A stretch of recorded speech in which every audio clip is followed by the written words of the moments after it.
मेरा पूरा चित्र आ रहा है? तो हेलो बच्चों, कैसे हो आप लोग? हम लोग जवाहर नवोदय विद्यालय की प्रवेश परीक्षा कक्षा 6 के लिए जो तैयारी कर रहे हैं, उसमें जो चैप्टर है एक लाभ और हानि, इसमें से क्वेश्चन जरूर आते हैं। तो किस तरीके से वो क्वेश्चन पूछे जाते हैं और उनको किस तरीके से हल किया जाता है, आइए देखते हैं। क्वेश्चन थोड़ा बड़े रहेंगे, लेकिन उनको हल करोगे आप ध्यान से समझ के तो बहुत छोटे छोटे उसमें सवाल होते हैं। जैसे यहां पर एक सवाल लिखा हुआ है, लिखा है मोहन ने ₹18 प्रति दर्जन के हिसाब से 4 दर्जन कॉपी खरीदी। 18 रुपए प्रति दर्जन के हिसाब से, मतलब एक दर्जन कॉपी के मूल्य कितना? 18, और खरीदा कितने दर्जन? 4 दर्जन। भाव कम हो गया भाई। भाव कम हो जाने के कारण 16 रुपए प्रति दर्जन के हिसाब से 3 दर्जन। कितने दर्जन? 3 दर्जन। अब 1 दर्जन बचा ना? Yes sir. क्योंकि 4 दर्जन खरीदा था। और 16 रुपए 50 पैसे प्रति दर्जन के हिसाब से शेष 1 दर्जन कॉपी बेची। प्रतिशत हानि ज्ञात कीजिए। जो प्रतिशत हानि होती है उसमें क्या क्या चीजें आती हैं समझो पहले। अगर मैं इसे हल करूं तो प्रतिशत हानि का जो फार्मूला होता है वो होता है हानि गुणे 100 बटा क्रय मूल्य, और यहां प्रतिशत लगा दो। इसका मतलब यह है कि प्रतिशत हानि निकालने के लिए हमको क्रय मूल्य पता होना चाहिए। और यहां पर है हानि। हानि पता करने के लिए हमको विक्रय मूल्य भी पता होना चाहिए, क्योंकि क्रय मूल्य मतलब जितने में खरीदा गया और विक्रय मूल्य मतलब जितने में बेचा गया। अगर ज्यादा में खरीदा गया और कम में बेचा गया तो हानि तो होगी। मतलब हमको यहाँ पर क्रय मूल्य और विक्रय मूल्य दोनों पता होने चाहिए। तो पहले हम पता करते हैं क्रय मूल्य। क्या चीज? क्रय मूल्य।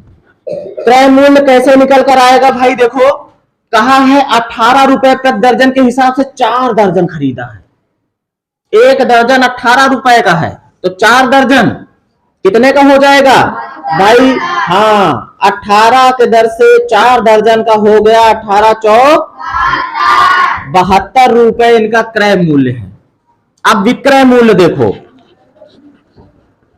विक्रय मूल्य पहले 3 दर्जन उन्होंने बेचा 16 के हिसाब से, क्योंकि रेट घट गया था भाई। 18 रुपए में खरीदे थे लेकिन रेट घट गया तो उनको बेचना पड़ा 16 में ही। लेकिन वो सोचा कि थोड़ा आराम से बेचते हैं, शायद बाद में रेट बढ़ जाए, तो पहले उसने 3 दर्जन बेचा और बाद में फिर 1 दर्जन अलग से थोड़ा सा रेट बढ़ा के 50 पैसे और बढ़ा के तब बेचा है ना। तो देखो क्या होगा भाई, 16 रुपए के हिसाब से पहले उसने 3 दर्जन बेचा, प्लस जो 1 दर्जन बचा था उसको बेचा 16 रुपए 50 पैसे का, है ना। अब इसको अगर हल कर ले तो 16 तिया 48, 48 प्लस 16 रुपए 50 पैसे। दशमलव का जोड़ इसमें आ गया। दशमलव वाली चीजें जोड़ना बहुत आसान है, बस दशमलव के दाहिनी तरफ अंक बराबर रखने हैं। जैसे इसमें दशमलव लगा ही नहीं है तो मान लो दशमलव यहां पे लगा है, छुपा हुआ बाहर, है ना। दशमलव के इधर इसमें 2 अंक हैं तो इसमें 2 जीरो अपने आप बढ़ा दो इसे, ठीक है। अब ये क्या बन जाएगा? सचमुच देखा जाए तो ये बन जाएगा, यहां समझ लो रफ में कि यहां हम जोड़ दे रहे हैं, ये बन गया है 48.00 और ये प्लस हो रहा है कितना? 16.5। दशमलव के नीचे दशमलव आना चाहिए, तो अब दशमलव के नीचे दशमलव ऐसे उतर आएगा, ये जुड़ेगा तो 0.5 और ये 8 6 14 के 4 हासिल 1, है ना। ये 5 और 1 6, मतलब आ जाएगा कितना? 64 रुपए 50 पैसे। देखो, क्रय मूल्य है 72 और विक्रय मूल्य है 64 रुपए। खरीदा ज्यादा में बेचा कम में, तो घाटा तो होगा ही होगा। तो हानि कितना हो गया है? देखो, अब सीधा हम हानि इसी में निकाल लेंगे, सूत्र में ही। तो प्रतिशत हानि अब यहां शुरू हुआ है भाई। प्रतिशत हानि बराबर, हानि की जगह पे क्या करोगे भाई? ज्यादा में खरीदा है कम में बेचा है, इसमें से इसको घटा दोगे, ब्रैकेट लगा दिया, 72 में से घटेगा 64 रुपए और 50 हानि, अभी ये हानि हमने लिखा है, फिर गुणे 100 और बटे क्रय मूल्य। भाई क्रय मूल्य कितना था? 72 रुपए। अब यहां फिर देखो घटाने में दशमलव वाली चीज आ गई। दशमलव को इधर 2 अंक है, इसमें दशमलव है ही नहीं, दशमलव लगाओ और 2 जीरो इधर, अपने आप जितना मन के उतना जीरो लगा सकते हो। अब इसे घटा लेते हैं भाई, यहां हमने बराबर लगा दिया। देखो जीरो में से जीरो घटेगा, जीरो, जीरो में से 5 घटना है। कैसे 5? यहां से उधार ले आओ, जीरो में से घटा सकते हो कहीं? यहां से उधार लेके जाओगे, ये हो जाएगा 10, 10 में से 5 गया। अब दशमलव की बारी आ गई ना, दशमलव लगा दिया। यहां बचा कितना? 1, 1 में से 4 तो घटेगा नहीं, यहां से उधार ले लो तो ये हो जाएगा 11, 11 में से 4 गया 7, यहां बचा 6, 6 में से 6 गया कुछ नहीं। तो ये इसको हल करके हमने यहां लिखा गुणे अब कितना 100 और बटे क्रय मूल्य कितना है 72। अब इसको थोड़ा हल करते हैं भाई। लिखा हुआ है 7.50 गुणे 100 और बटे 72 है ना। इसको हल करते हैं। देखो ये 72 है, ये 7 2 9 3 से कटेगा, 3 से कटेगा है ना। तो 3 से काटो, 3 दूनी 1 बचा, यहां लग गया है ना। तो कितना हो गया? एक काम कर लो और आसान हो जाए, 72 है, दशमलव इसका उड़ा दो, 2 अंक है ना, 2 जीरो नीचे आ जाए, ठीक।